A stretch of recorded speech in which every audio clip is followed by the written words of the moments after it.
the land for the future. But surely farmers don't need to keep grubbing up ancient hedgerows in order to make that financial Well, they may well do. It depends how they're farming and what they're farming. I don't think you can speak for all farmers unless you've done a survey on it, to be honest, George. Aren't we all forgetting that hedges were planted by farmers to enclose their stock? There weren't any hedges 400, 500 years ago. So what is the fuss about taking a few miles of them out now? The only habitats left for wildlife in most parts of the countryside now are the hedgerows. Nonsense! People are putting in woods, there are forestry grants, all these sort of things. Just wake up, go out there and have a look and ask some questions and stop being so damn patronising to farmers. Because I'll tell you what, farmers have only done what they were asked to do, what government subsidised them to do. If you want cheap food, you go and work for it on a farm. You told me to go out there and see for myself. I do rather more often than most farmers would like me to. I keep being thrown off the land when I go in to see for myself. Right. But when I do... What we've seen in recent years is hedgerows starting to be planted again. And the statistics quite clearly show that. Was there a subsidy for planting? There's a lot of hedgerows being planted without support from subsidies. Is there subsidies? There are some schemes that help, some not. We're just at the other side of Farmer Ray's land, on the other side of the... That's right, we were on the top of the hill there, just over the top. And here you've got two bostels, which are the old sheep droves. Yeah, the old sheep tracks. The shepherds would have taken their sheep up there from the village here at the beginning and the end of every day. They'd brought them down again. And Farmer Ray couldn't get his heavy machinery up there to plough up the downland, so he took a bulldozer to one of the bostels, as you can see, the one on the left. He did. And scarred his way up there, clipping two... Scheduled ancient monuments at the top, yeah, two ancient Bronze Age burial mounds at the top of the hill there. He actually clipped them with his machinery in the process of bulldozing the track. And that's a criminal offence? It is indeed, yes. And any prosecutions? No, he wasn't taken to court for that. The landowners are the custodians of the country. They are the people who actually look after it, love it, run it, and carefully manage it. Without those, you wouldn't have your countryside that you so clearly cherish. Well, let's take a look at this. Are you aware that every time you put your foot down, you're probably crushing something to death? The impact of your body on the countryside is enormous. 45% of sites of special scientific interest damaged in the last 10 years. By me with my boots? No. By landowners with their machinery, their muck spreaders, their ploughs and all the rest of it. This custodianship, which we keep hearing about, this stewardship of the countryside, has been 50 years of unmitigated destruction. Let's look to the positive, to the future, rather than harping on about the past, where I've repeatedly said we've got things wrong, but we've learned by those mistakes. But tell me a part of society that hasn't got things wrong. If you can find me one, I'll lay odds on they're lying a bit. We pay £6.5 billion per year to the farmers in subsidies. We've paid for this destruction, and we've paid to be excluded from it.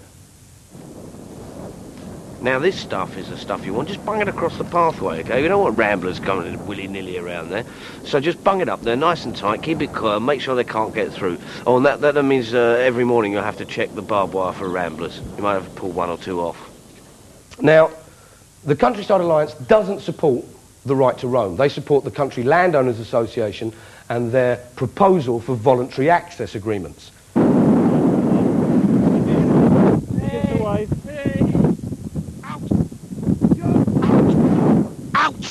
Out! Get out! God, get out! Now, this is Bertie Bowes, the Country Landowners Association spokesman, and he says, we don't want all and sundry roaming across our land. Especially not criminals, drug pushers and vandals. What the landowners really want is exclusivity.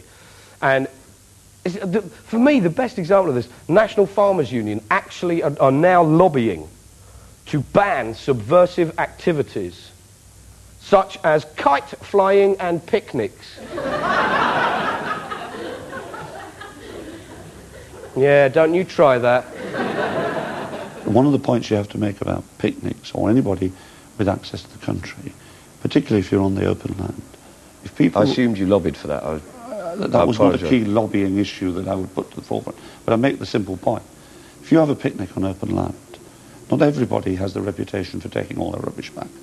Bottles, particularly glass bottles, not only can be a hazard to stock, are well known in dry summers for causing fires. Fires are a hazard. The countryside, I mean, let's be honest about this. The countryside is always the poor cousin to the city. We have to be honest. The countryside is considered second after the urban areas. Now, what has worked very well in the urban areas at fighting crime has been the use of closed-circuit television. It's very easy to run it. The amount of crime you would prevent, merely by their presence, I would suggest, is enough to make them worthwhile as an investment. I go to the countryside precisely to get away from that sort of thing, precisely to feel that that burden is lifted from me and that I can walk in some freedom without being watched all the time, without feeling constrained, without feeling confined, and I can do my own thing. George is saying to us that he wants the freedom from being watched by coming out into the countryside to escape the cameras from the towns. There's been a reason that the cameras have been put in place in the towns, because there is a problem. And he seems to be saying to us that he wants his parole, his day off from being viewed by authority, to be in our countryside on private landowners' land. Well, this is a nonsense of what he's trying to put forward of being responsible. It's demonstrating that those people who are coming into the countryside are coming out of a monitored environment. He's admitting that.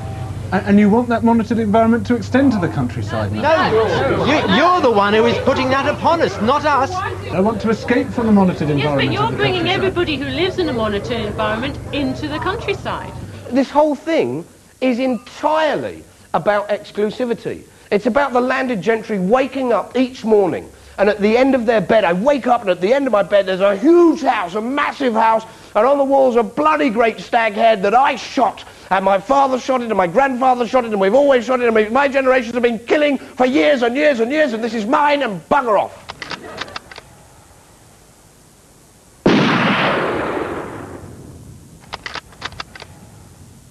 If my garden was 600 acres, was exempt from inheritance tax and received subsidy for growing things on it, a couple of kids with a loaf of bread and sandwich spread, probably let that pass. Each individual moorland open piece of land is managed in a different way. Some of them have important wildlife areas on them. Mine do. Mine have some marshland on it where birds breed, and where indeed there's one small area where the snipe come. And I don't want people tramping over that. I take the boys out and shoot there once a year. We see if there's any snipe on it. So we're on a bridle path now. Well, yes, we are, and there's no problem with us being on it. But all of this, which was publicly owned, now privately owned, if we step off it... If we step off, I think what we'd find is that within 10 minutes, the gamekeeper from the farm in the valley down there would be driving up here in his little white van and very politely but firmly telling us to leave. I think there's no doubt about it. So if I stepped on this bit here, that's the scrubland. Then that is forbidden. You're not allowed to go there. But I mean, trespassers will be prosecuted. Would I be sort of like done for worrying sheep or destroying